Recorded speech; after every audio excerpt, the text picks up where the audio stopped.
Where do we see parallel lines and transversals in real life?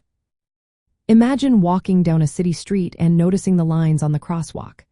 Those white stripes are perfect examples of parallel lines. They run alongside each other without ever crossing, making it safe for pedestrians. When a car or bicycle crosses these lines, it acts like a transversal. The crossing road cuts across the parallel lines, creating angles at each intersection. These angles follow specific rules, like equal corresponding angles and alternate interior angles, which help traffic flow smoothly and safely. Think about railway tracks. The two rails run parallel to guide trains straight ahead. When a train crosses a bridge or a level crossing, the crossing acts as a transversal. The angles where the crossing intersects the rails follow the same rules as in geometry, helping engineers design safe crossings and understand how forces distribute across the structure. Another example is the edges of a ruler or a notebook. The two long sides are parallel, and when you draw a diagonal line across them, that diagonal acts as a transversal. This helps in measuring and drawing straight lines at specific angles. Look at a zebra crossing on the road.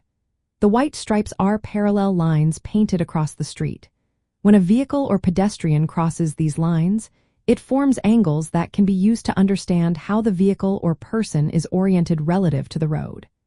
These angles follow the same rules as in geometric theorems, which can be useful for designing safer crossings. Electrical wires running along power poles are often parallel to each other.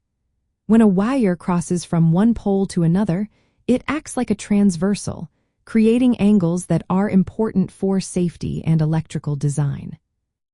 Shelves in a store are usually arranged parallel to each other to hold items evenly.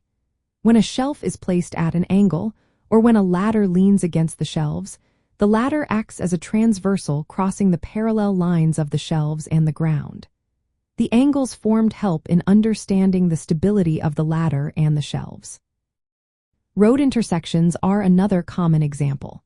When two parallel roads are crossed by a third road, the crossing road is a transversal. The angles formed at these intersections follow the same rules as in geometric theorems, which help city planners design better traffic flow and safety measures. Railroad crossings, where a road crosses the train tracks, are also transversals crossing parallel rails. The angles created at these points are important for understanding vehicle safety and the design of crossing signals.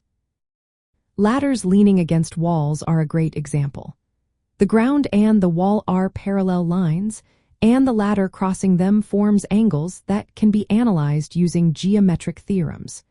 This helps in ensuring the ladder is placed at a safe angle. Window grills with horizontal and vertical bars are made of parallel lines. When a diagonal bar crosses them, it acts as a transversal. The angles formed help in understanding the strength and design of the grill. Recognizing these examples in everyday life shows how geometry is not just about shapes in textbooks but about real-world structures and objects. The rules about parallel lines and transversals help us understand safety, design, and even navigation in our daily environment.